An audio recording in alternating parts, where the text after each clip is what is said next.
Capítulo 19. Sobremesas. Parte 1. Açúcar. Açúcar não é bom para o estômago. Causa fermentação, e isto obscurece o cérebro e ocasiona mau humor. De ordinário se usa demasiado açúcar no alimento. Bolos, pudins, pastelarias, geleias, doces são causa ativa de má digestão. Especialmente nocivos são os cremes e pudins, em que o leite, ovos e açúcar são os principais elementos. Deve-se evitar o uso abundante de leite e açúcar juntos. O açúcar abarrota o organismo, entrava o trabalho da máquina viva. Houve um caso na comarca de Montcalm, Michigan, o qual me referirei. Tratava-se de um nobre homem. Tinha 1,80 m de altura e era de belo aspecto. Fui chamado a visitá-lo quando se achava doente. Já havia conversado com ele acerca de sua maneira de viver. Não me agrada o aspecto de seus olhos, disse-lhe eu. Ele usava grande quantidade de açúcar. Perguntei-lhe por que fazia isto. Disse que abandonara o uso da carne e não conhecia melhor substituto do que o açúcar. Seu alimento não o satisfazia, simplesmente porque a esposa não sabia cozinhar. Alguns de vós mandai vossas filhas, já quase adultas, para a escola, a fim de aprenderem as ciências antes de saberem cozinhar, quando isso devia ser considerado de primeira importância. Aí estava uma mulher que não sabia cozinhar, não aprendera a preparar alimento saudável. A esposa e mãe era deficiente neste importante ramo de educação, e em resultado, visto como o alimento mal cozido não era suficiente para satisfazer as demandas do organismo, era ingerido açúcar imoderadamente, o que provocava um estado doentio de todo o organismo. A vida daquele homem era sacrificada desnecessariamente à má cozinha. Quando fui visitar esse doente, procurei explicar-lhes tão bem como pude como deviam fazer, e logo ele começou, aos poucos, a melhorar. Mas imprudentemente usou suas forças quando não podia ainda, e comeu pequena porção de alimento de qualidade imprópria, e de novo baqueou. Desta vez não houve remédio para ele. Seu organismo assemelhava-se a uma viva massa de corrupção. Morreu vítima da má cozinha. Procurou fazer o açúcar substituir o alimento apropriado, e tão somente piorou a situação. Sento-me com frequência à mesa de irmãos e irmãs e vejo que eles usam grande quantidade de leite e açúcar. Isso sobrecarrega o organismo, irrita os órgãos digestivos e afeta o cérebro. Tudo quanto embaraça o ativo funcionamento do maquinismo vivo afeta muito diretamente o cérebro. E segundo a luz que me foi dada, o açúcar, quando usado abundantemente, é mais prejudicial que a carne. Estas mudanças devem ser feitas com prudência, e o assunto deve ser tratado de maneira calculada, a não desgostar e suscitar preconceito às pessoas a quem queremos ensinar e ajudar. Não devemos ser dominados para pôr na boca alimento que produz uma condição mórbida, por mais que dele gostemos. Por quê? Porque somos propriedades de Deus. Tendes uma coroa a conquistar, um céu a ganhar, um inferno a evitar. Então, por amor de Cristo, eu vos pergunto: quereis ter diante de vós a luz brilhante em raios límpidos e distintos, e desviar-vos-eis dela, então, dizendo: eu gosto disto e gosto daquilo? Deus concita a cada um de vós a começar a planejar, a cooperar com Ele em seu grande cuidado e amor, para elevar, enobrecer e santificar toda a alma e corpo e espírito, a fim de sermos co-obreiros de Deus. É melhor deixar em paz os doces. Deixai em paz aquelas sobremesas doces que são colocadas sobre a mesa. Não necessitais delas. Precisamos de uma mente clara para pensar segundo a vontade de Deus. Venda de guloseimas no acampamento. Tive anos atrás um testemunho de reprovação para os gerentes em nossas reuniões campais, que levavam ao acampamento e vendiam a nosso povo queijo e outros artigos nocivos e apresentavam doces à venda, quando eu estava trabalhando para instruir os jovens e os adultos a porem o dinheiro que haviam gasto em bombons na caixa missionária, ensinando assim a seus filhos a abnegação. Tem-me sido comunicado luz quanto aos alimentos providos em nossas reuniões campais. São por vezes trazidos ao acampamento artigos que não se harmonizam com os princípios da reforma de saúde. Se havemos de andar na luz, a nós dada por Deus, precisamos educar nosso povo, velhos e novos, a dispensar aquelas comidas que são ingeridas apenas por condescendência com apetite. Nossos filhos devem ser ensinados a renunciarem às coisas desnecessárias como doces, chicletes, sorvetes e outras gulodices, para que possam pôr o dinheiro poupado, por sua abnegação, na caixa da renúncia, das quais deve haver uma em todo lar. Por essa maneira, grandes e pequenas quantias seriam economizadas para a causa de Deus. Não poucos entre os nossos necessitam instrução acerca dos princípios da reforma de saúde. Há várias preparações inventadas por fabricantes de alimentos saudáveis e recomendadas como perfeitamente inofensivas. Tenho, porém, testemunho diverso a apresentar a esse respeito. Elas não são verdadeiramente saudáveis e seu uso não deve ser estimulado. Precisamos apegar-nos mais estritamente a um regime simples de frutas, nozes, cereais e verduras.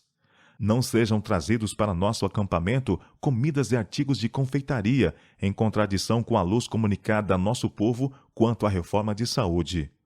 Não expliquemos paliativamente a tentação de condescender com apetite, dizendo que o dinheiro recebido da venda dessas coisas será empregado para as despesas com uma boa obra.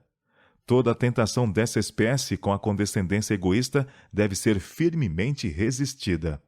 Não nos persuadamos a nós mesmos a fazer o que é sem proveito para o indivíduo sob o pretexto de advir daí um bem. Aprendamos individualmente o que significa renunciar e ainda ser saudáveis e ativos missionários. Açúcar no regime de Ellen G. White. Tudo é simples, todavia saudável, porque não é reunido ao acaso. Não temos açúcar em nossa mesa. Nossa compota, em que confiamos, são maçãs assadas ou estufadas, adoçadas segundo a exigência antes de serem postas à mesa. Temos usado sempre um pouco de leite e algum açúcar. Isto nunca reprovamos, seja em nossos escritos, seja em nossa pregação. Cremos que o gado se tornará tão doente que essas coisas ainda virão a ser rejeitadas. Mas o tempo ainda não chegou para abolirmos inteiramente açúcar e leite em nossa mesa. Parte 2. Leite e açúcar. Agora, quanto ao leite e açúcar, sei de pessoas que ficaram atemorizadas com a reforma de saúde e disseram que não queriam ter nada a ver com ela, por causa de falar contra o abundante uso dessas coisas. As mudanças devem ser feitas com grande cuidado e devemos proceder cautelosa e sabiamente. Devemos seguir uma orientação que se recomende por si mesma aos homens e mulheres inteligentes da terra. Grandes quantidades de leite e açúcar ingeridos juntos são prejudiciais. Comunicam impurezas ao organismo. Os animais de que se obtém o leite nem sempre são sadios. Podem estar doentes. Uma vaca pode estar aparentemente boa de manhã e morrer antes da noite. Então ela já estava enferma pela manhã e seu leite estava contaminado, e vós não sabieis. A criação está enferma, as carnes estão infeccionadas. Pudéssemos nós saber que os animais estavam em perfeita saúde, e eu recomendaria que o povo comesse carne, de preferência a grandes quantidades de leite com açúcar. Ela não causaria o mal que leite com açúcar ocasionam. O açúcar abarrota o organismo, entrava o trabalho da máquina viva. Sento-me com frequência à mesa de irmãos e irmãs, e vejo que eles usam grande quantidade de leite e açúcar. Isto sobrecarrega o organismo, irrita os órgãos digestivos e afeta o cérebro. Alguns usam leite e grande quantidade de açúcar em mingaus, crendo que estão seguindo a reforma de saúde. O açúcar e o leite juntos, porém, estão sujeitos a causar fermentação no estômago, sendo assim nocivos. Especialmente nocivos são os cremes e pudins, em que o leite, ovos e açúcar são os principais elementos. Deve-se evitar o uso abundante de leite e açúcar juntos. Parte 3. Tortas, bolos, pastéis, pudins. As sobremesas que levam tanto tempo a preparar são muitas delas prejudiciais à saúde. Tentação a excesso de condescendência. Muitas são as mesas em que, havendo o estômago recebido tudo quanto ele requer para levar avante seu trabalho de nutrir apropriadamente o organismo, vem outra série, consistindo em tortas, pudins e caldas grandemente condimentadas. Muitos, se bem que já tenham comido bastante, ultrapassarão os limites e comerão a tentadora sobremesa, que, entretanto, está longe de se demonstrar um bem para eles. Se os extraordinários oferecidos para a sobremesa fossem totalmente dispensados, seria um benefício. Porque é moda, em harmonia com o apetite mórbido, o bolo substancioso, tortas e pudins e tudo quanto é nocivo é aglomerado no estômago.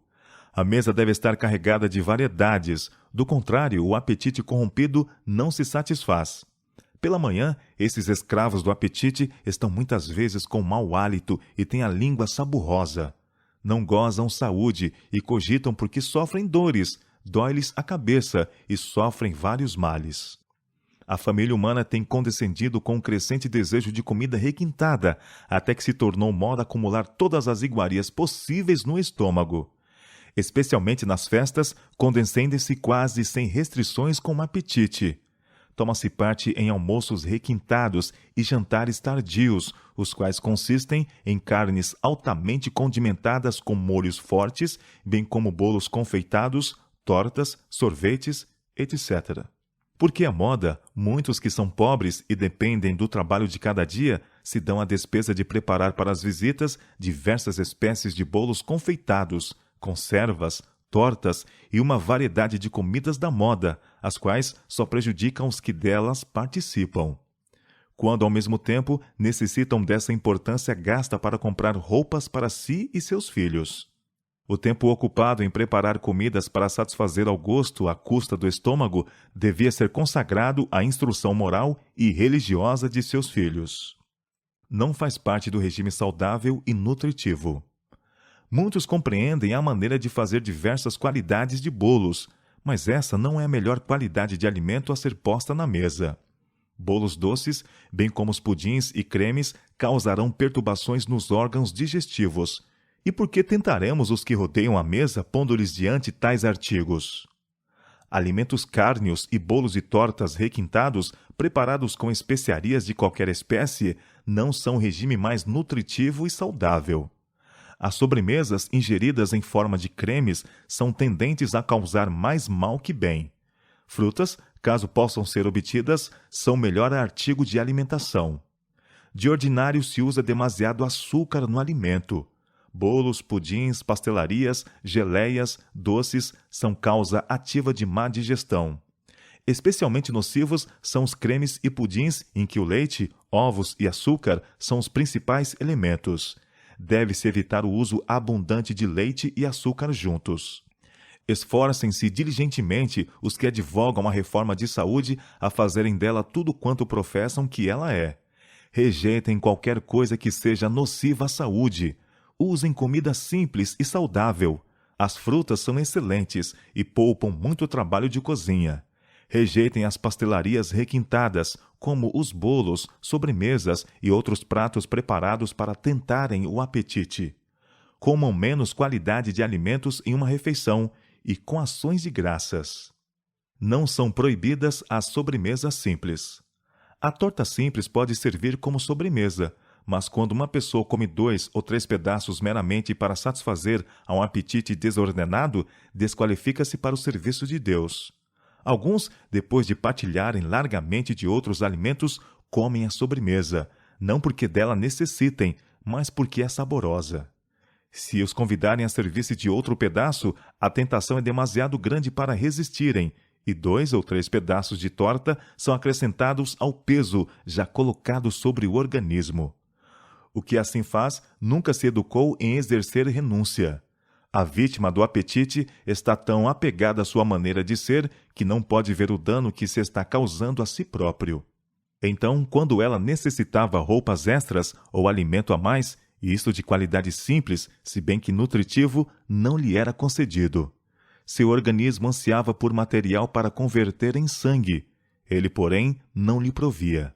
Uma quantidade moderada de leite e açúcar, um pouco de sal, pão branco levedado com fermento para uma variação, farinha integral preparada numa variedade de maneiras por outras mãos que não as suas próprias, bolo simples com passas, pudim de arroz com passas, ameixas e figos, Ocasionalmente, e muitos outros pratos que eu poderia mencionar haveriam satisfeito às exigências do apetite. O alimento posto diante dos pacientes deve ser de maneira a causar-lhes boa impressão. Os ovos podem ser preparados de várias maneiras. A torta de limão não deve ser proibida. A sobremesa deve ser colocada na mesa e servida com o resto da comida, pois muitas vezes, depois de haver sido posto no estômago tudo quanto ele podia suportar, é trazida a sobremesa, sendo então demasiado para ele. Para mentes claras e corpos robustos. Quisera que fôssemos todos adeptos da reforma de saúde. Oponho-me ao uso de pastelarias. Essas misturas são prejudiciais. Ninguém pode ter bons órgãos digestivos e um cérebro claro comendo largamente bolachas doces e bolos de nata e toda espécie de tortas, e partilhando de grande variedade de comidas na mesma refeição. Quando assim fazemos e depois nos resfriamos, todo o organismo fica tão obstruído e enfraquecido que não tem poder de resistência, nenhuma força para combater a doença. Eu preferiria um regime cárneo aos bolos e às pastelarias doces tão geralmente usados. Lembrem-se os adeptos da reforma de saúde que eles podem fazer mal publicando receitas que não recomendam a reforma. Grande cuidado precisamos tomar em fornecer receitas para cremes e pastelarias. Caso seja ingerido bolo doce com leite ou nata para sobremesa, haverá fermentação no estômago e então os pontos fracos no organismo humano a denunciarão. O cérebro será afetado pela perturbação gástrica. Isto se pode curar facilmente se as pessoas estudarem de causa para o efeito, eliminando de seu regime aquilo que prejudica os órgãos digestivos e ocasiona dor de cabeça. Pela imprudência no comer, homens e mulheres são inabilitados para a obra que poderiam efetuar sem prejuízo para si mesmos, caso comessem com simplicidade. Estou convencida de que ninguém precisa se pôr doente ao preparar-se para a reunião campal, uma vez que observe as leis da saúde em sua cozinha. Se não fizerem nada de bolos nem tortas, mas prepararem simples pão integral e se proverem de frutas em compota ou secas, não precisam ficar doentes ao se prepararem para a reunião campal, tampouco durante a reunião. É melhor deixar de lado as coisas doces. Deixe em paz os pratos de sobremesas doces colocados à mesa. Os irmãos deles não necessitam. Precisamos de mente clara para pensar segundo a direção de Deus. Cumpre-nos agora seguir os princípios da reforma de saúde.